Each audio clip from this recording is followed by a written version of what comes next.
Hey there, Aquarius rising. It's Cosmic Girl 101. I'm going to be taking you through the astrology for the month of January 2025. From the 1st to the 5th of January, Pluto is opposing Mars retrograde. Now, this opposition is who's got the strongest muscle, who can go the distance, who's got the perceived power.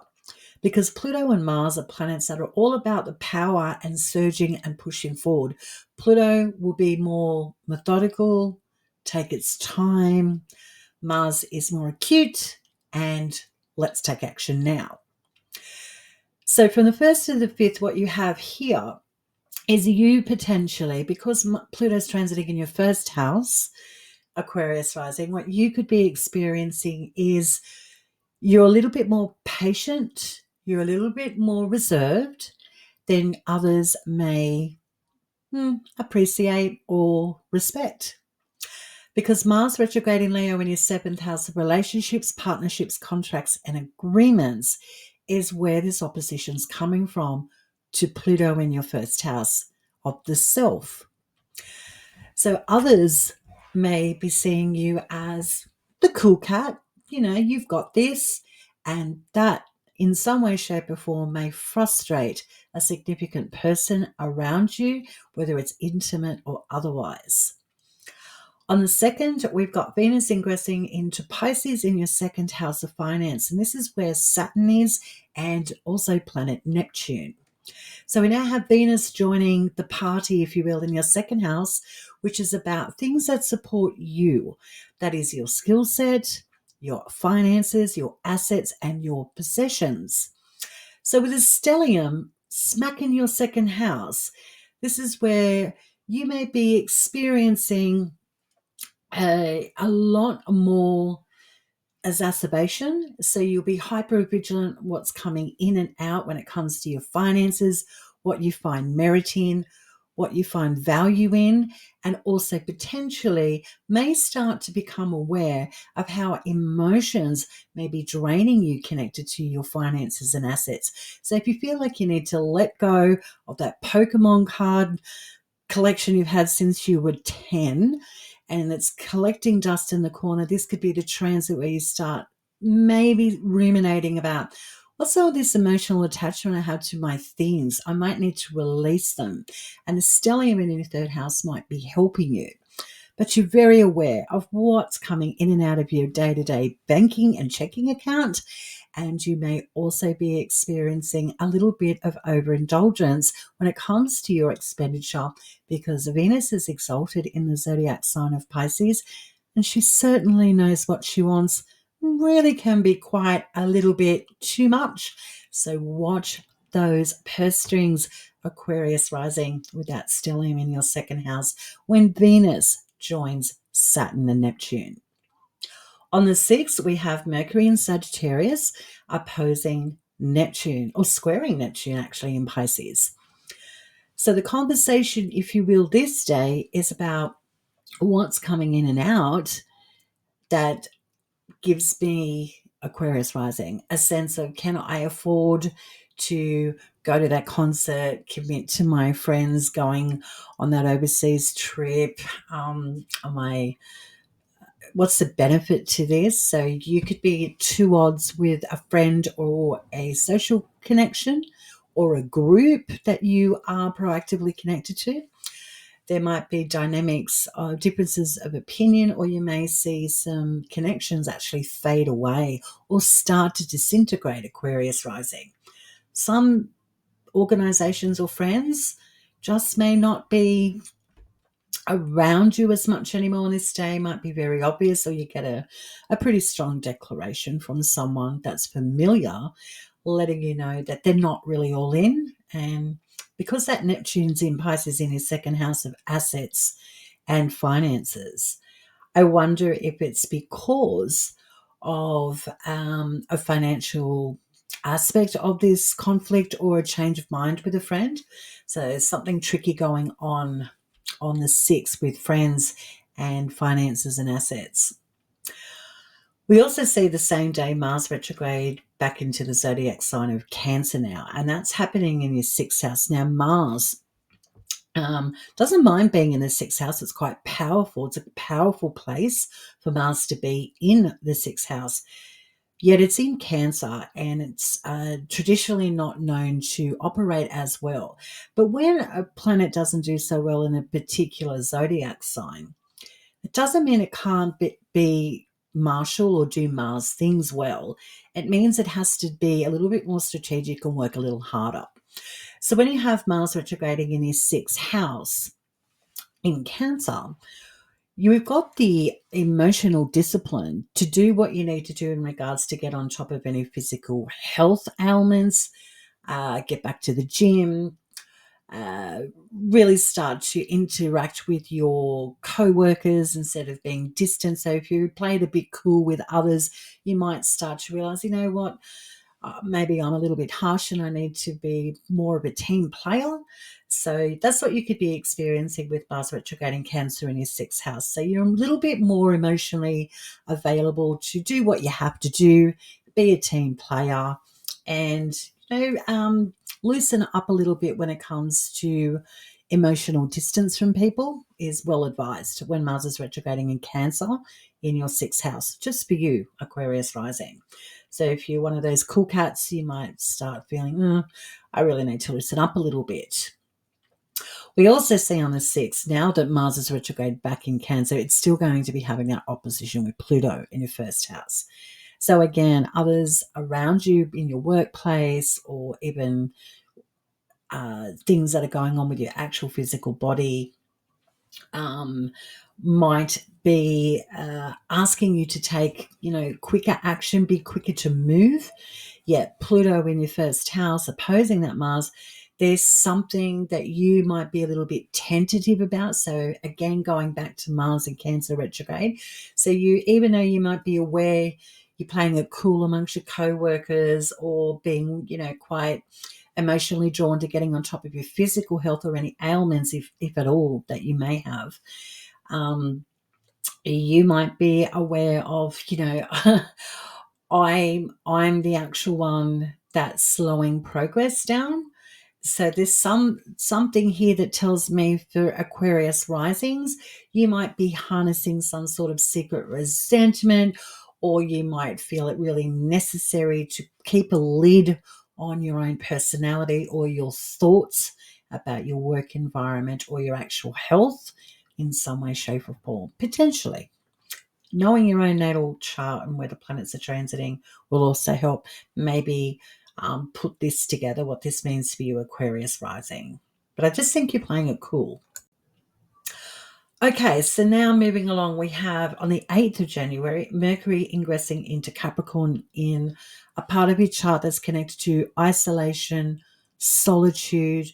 It's the house, the 12th house, that is connected to taking time out, whether we do that through a holiday, a spiritual practice, meditation, going into a hospital, going to a retreat, having a medical procedure, a psychiatric ward. There's a plethora of things that goes on in the 12th house, but ultimately that 12th house is like the void. Anything is possible, nothing's in complete form.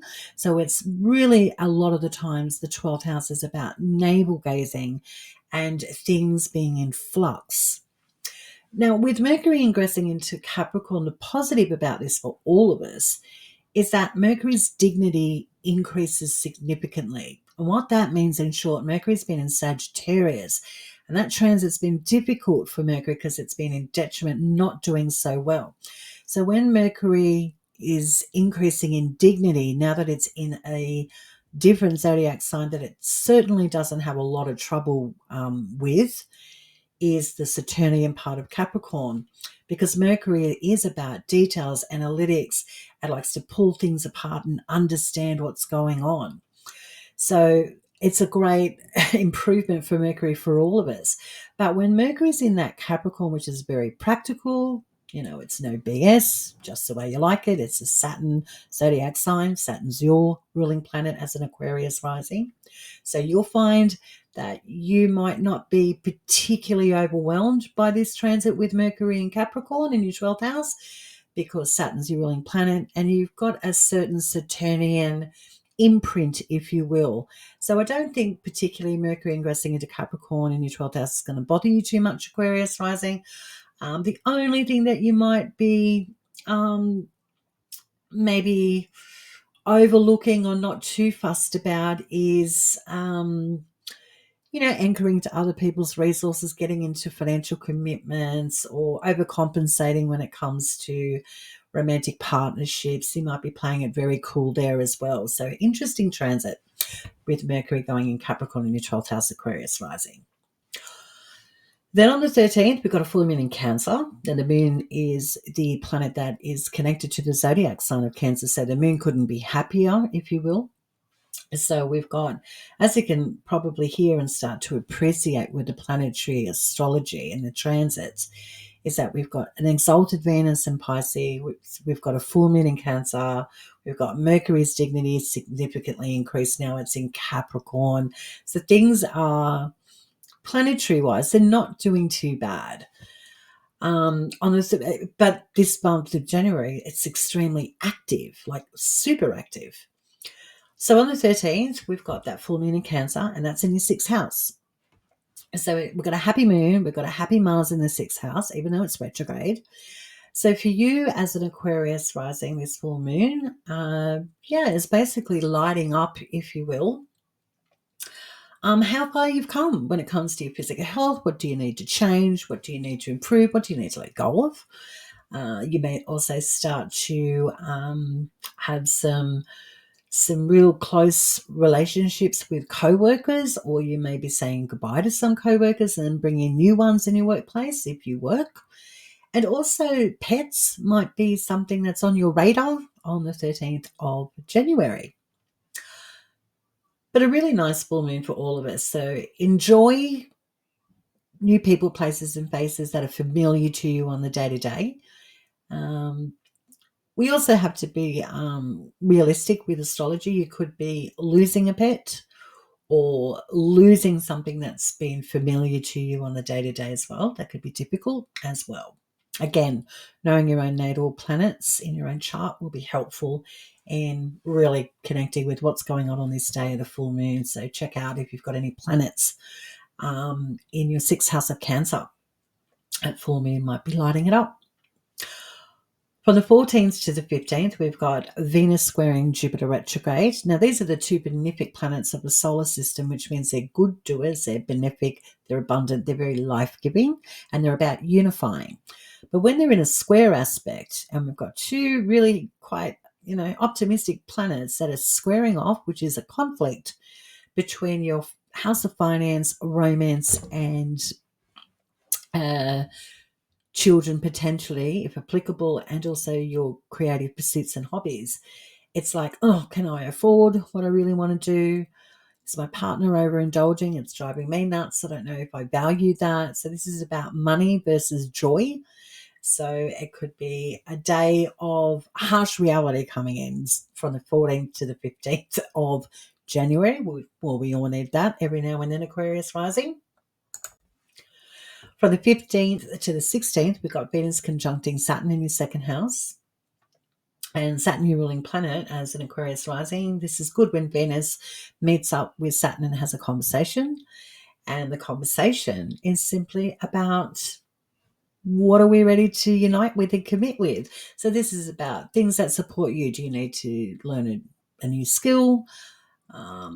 Maybe cash in on an asset or a possession, that Pokemon card set. You could see an investment payoff come through. You could also be taking on a new debt because Saturn, Venus is very certain about what it wants to unite with and connect with. So you're either cashing in on an asset or you are committing to one, whether it's monetary or a skill, but it's definitely something that supports you. So we're starting a new cycle with Venus and Saturn in his 2nd house of money. And that Venus exalted, don't spread yourself too thin. Don't get washed away in the moment. Know the details and the terrain before you commit to something financial or anything to do with a relationship, something that's going to entangle you for a long time. Heads up there, Aquarius rising. We also have on the same days of the 15th to the 16th, the Sun opposing Mars retrograde.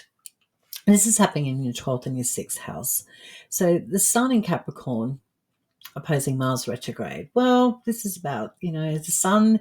The sun is optimistic as well, and the sun is about the ideal. It's the perfect image, if you will. And it's the 12th house. So the perfect thing is like taking time out, having a journey, shutting the doors, having a bit of alone time. And it's opposing that Mars retrograde in Cancer in your sixth house. So the sun is opposed to, the work and the co-workers and going to the gym and looking after the body. So the sun is, possibly luring you into isolation and withdrawal. But you're all it seems like, Aquarius, you're needed elsewhere. So you're like, do I go to work or don't I? Do I take that holiday or do I just power through? Do I take on that extra job or do I not? So it's a tricky day to decipher whether you're in or you're out, basically. And also with Venus conjuncting Saturn on the same days. Yeah, it looks like you're on a bit of a pivotal moment of making a pretty big decision. It looks like it's going to affect your day-to-day environment, potentially your health and your finances. So deep breaths, take it easy, but again, know the terrain, know the details, data, analytics, and logistics of the commitment, or even cashing in on an investment. Maybe you can hang on a little bit longer. Maybe there's more potential down the line. So you might be feeling like you've got itchy feet, like the fire's burning under your feet from the 15th to the 16th. On the 19th, the sun then moves into your first house. Excuse me. So the sun is traditionally in detriment in the first house. So it's like the sun. So think of the annual dental checkup. Oh, I don't like doing this. So think of the sun going, I don't like being here in Aquarius. I don't like being in your first house of your body, your identity, your sense of self, your psychology, who you are. And it's, so when the sun's not happy in your zodiac sign, and that doesn't sound very nice, does it, Aquarius rising? Because the sun rules Leo, and the Leo is the planet that the sun rules, that zodiac sign. And that's the seventh house of other people, contracts, relationships, partnerships. So when the sun is in your first house and not doing so well, you would liken this to as, other people not, I don't know, happy with you. So again, if you're playing it cool, you're being distant, you're doing you, just let other people know what's on your thoughts, what's on your, what's in your mind, what are you thinking about. Let people in a bit instead of shutting them down and being cold. You don't want to throw off a partnership or a potential really good contract or opportunity because you're playing too cool or you're navel gazing too much. So, even though the sun is, it's life-giving, it's optimistic, because it doesn't do well in your first house. You could just be feeling like, oh, I've got demands from other people. People want me. They need so much of me, and they could grate on you, Aquarius rising, when the sun is transiting in your first house for 4 weeks. So take it easy, but don't shut down. Don't let people, let people in a little bit. Let them know what's going on. Don't play it too cool, guys. From the 21st to the 22nd, when that sun does ingress into your first house, Aquarius rising, it's going to conjunct Pluto. And this sets off a new 12-month cycle. So the sun won't hit Pluto again for another year when it gets back to your first house. So when you've got that sun-Pluto conjuncting, it's like you are committing to a relationship, you are committing to a contract, or, a relationship goes, look, are we in, are we out? The contract, the people that are waiting for you to sign the dotted line, are you in or you're out? So expect the pressure. People want an answer. They want to know. So again, let people in. Don't ghost people, Aquarius rising. If they need certainty, you're the one, it seems, that's instrumental in making people that want to connect with you feel good, at ease, or at least know where they stand. The same days, we've got Uranus retrograding Taurus in your fourth house of privacy, sextiling Mars retrograding Cancer in your sixth house of co-workers and work, health and services. So with Uranus connecting with Mars in a sextile, it's an easier astrological aspect between these two planets. It's easy to change your mind up about a home environment, relationships with parents, parenting. So they'll say easier to relocate easier to relocate for work or change up something in your home, get a home gym, for example. Or it's easier just to bring a new pet in the home or say goodbye to a pet. Something going on, again, knowing your own natal birth chart. But it's something going on that's going to make you feel easier in regards to your home environment, your sense of privacy. So something nice is lining up as well while you've got the Sun conjuncting Pluto. When I step back and have an eagle eye perspective astrologically for you, Aquarius rising, it looks like you might be ready to anchor into a contract, an agreement, or a relationship that improves your home environment and your everyday space. So that's what I'm seeing for Aquarius risings. Well, let's see. Feel free to leave any comments in the comments section below. The 23rd to the 24th, we've got Mercury opposing Mars retrograde. So again, I don't think this is going to be a really massive planetary transit influence for you with Mercury in your 12th house of Capricorn. But Mercury opposing Mars retrograde, I mean, these are the two personal planets, so I don't think it's too much of a big deal. This looks like, again, do I commit or do I stay at home? Am I in or am I out day? That's what it looks like. And then Mercury's trining retrograde Uranus and Taurus in your 4th house. So it might be easy for you to go, it's time to go on a holiday, time to do a renovation, time to just stay home, time to commit to my family more. Yeah, it doesn't look too tricky for you, Aquarius rising on from the 23rd to the 24th. Just looks like it's, I'm doing me, but, maybe you drop a day at the gym or take a sneaky day off to just enjoy doing you. The 25th to the 26th, we've got Venus sextiling retrograde Uranus, and that's nice. Again, looks like it's just really easy to indulge with doing things at home or spending money on your home environment. Yeah, looks like increasing financial opportunities in your home, your family environment, that makes you feel really quite, I wouldn't say sedate, but it's like easy to indulge in renovations in the home, with parents, with parenting, and just resting. These days look good. The 25th to the 26th for you, Aquarius rising. The 29th, we've got Mercury conjuncting Pluto because now Mercury is ingressing into your 1st house. So Mercury-Pluto conjunction sets off another synodic cycle between these two planets. Now, this could simply be, what do I need to reassess time? So you're reassessing on this day. What do I need to understand when it comes to my commitments to myself and how that's affecting other people, my home environment, my career? So it could be a big day of, crunchy mental distractions going on. So it could be a lot to digest mentally on the 29th. And we also have the new moon on the same day. So a new beginning in regards to the moon as well. So we've got the moon, the sun, Mercury, and Pluto all together on the 29th in your 1st house. So you'll be really feeling, so if you need a mental health day, this will be the day to take the day off. Because it just seems like there's a lot of new beginnings happening for Aquarius risings out there. Again, feel free to leave any comments in the comment section below. But you could feel a little bit overwhelmed, overstretched mentally, too much data and logistics to go through. You're certainly going through big purges and changes as well, so take it easy on the 29th. The 30th, Uranus goes direct in your 4th house of privacy, family, real estate, and property, parents, parenting. Uranus direct, or we could all write a little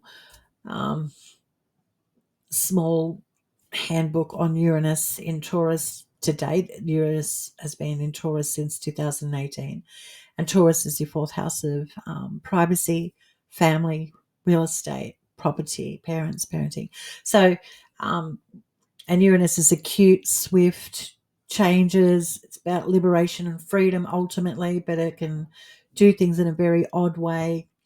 So you're familiar to a certain degree. You've developed a certain muscle for lots of changes when it comes to real estate, home, property, privacy, family, parents, parenting. There's been lots of changes with these subjects that you've been not enduring, but you've developed a certain calmness about, rolling with the punches when it comes to those subjects for you, Aquarius rising. But when Uranus goes direct, I mean, Uranus isn't going to stop being Uranus, which is odd, freedom oriented, liberation, change, acute, swift, challenging. It's not as if Uranus is going to stop doing Uranian things in your fourth house. It just simply means that moving forward, if there's dynamics changing in your home, family, real estate, property, your sense of peace, those changes still going on, you can deal with it more organically. It's not going to be a problem if all of a sudden your parent goes, I'm moving to Quebec. You're going to go, okay. Or there's changes going on, renovations in the home, you need to move really quickly. Okay. You sort of get the idea that you're not going to be too fussed, if you will, because you've developed a certain relationship with Uranus in your fourth house. But yeah, it's going direct on the 30th. Now, ending the month of January 2025, and boy, oh boy, has it not been, can you not hear just how busy January is? Opening up the first calendar month of 2025. Well, the last 2 days are great. In my perspective, astrologically, the last 2 days are great, and especially that full moon in Cancer. The sun in Aquarius in your first house is going to be trining Jupiter retrograde, and we also have Venus conjuncting Neptune. So the last 2 days of January, things are looking up for all of us, but for you, that sun connecting with Jupiter retrograde in Gemini, this is about you just turning up the fun dial exponentially. So this is letting your freak flag fly, discussing the subjects of children more organically, if applicable. Children could be going through a great time if applicable. Romantic partnerships are looking wonderful. And Venus conjuncting Neptune the same day in your second house of finances and things that support you and money. This looks like, everything's coming up roses. Nothing's really a problem from the 30th to the 31st of January. I'm loving life. Life's reflecting things back to me quite organically that everything's pretty good. So enjoy the last 2 days of the month. Aquarius rising, they look really nice. So that's your astrology, Aquarius rising for January. I trust you got some value out of it. Again, feel free to leave any comments in the comment section below. What are you looking forward to in 2025? Especially Pluto transiting your first house for 20 years. Really, really interesting. Okay, so if you are interested in astrology, and look, if you've been supporting me through 2024, thanks. Really do appreciate it. My little bubble channel's growing. And it's all thanks to you guys taking your time to listen to the astrology. I appreciate some videos can be really long, but there's a lot of astrological stuff going on. Seems like all the time. We're just getting blow after blow after blow, and January astrology is really, really, really lit, if you will. And yes, and if you have been supporting Your Cosmic Girl, thank you so much. I do appreciate it. The channel's growing, and this year I'm going to be going through some changes myself with my content creation here on YouTube. So if you're interested in the astrology moving forward for the year, don't forget to subscribe. If you haven't done already, give me a thumbs up. Tap on that bell so you get the latest postings astrologically that I'll be putting up here on YouTube throughout the year that is 2025. Okay, Aquarius rising, I'm going to leave it there. Till next time, stay cosmic.